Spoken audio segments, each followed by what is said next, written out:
Tired of your data looking like a jumbled mess?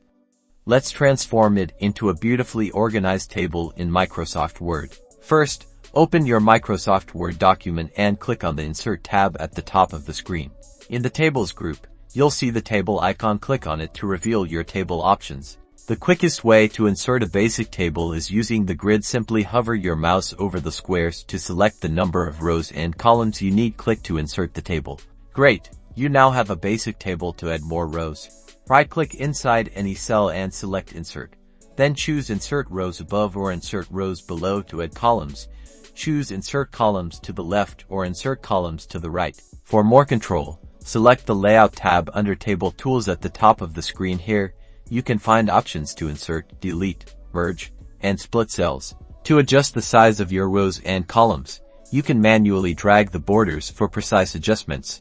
Use the Distribute Rows and Distribute Columns buttons under the Layout tab to make them even. Now for the fun part, styling. Click on the Design tab under Table Tools. Here, you'll find the Table Styles gallery. Browse through the different styles and click on one to instantly apply it to your table. Experiment with different options until you find the perfect look for your document.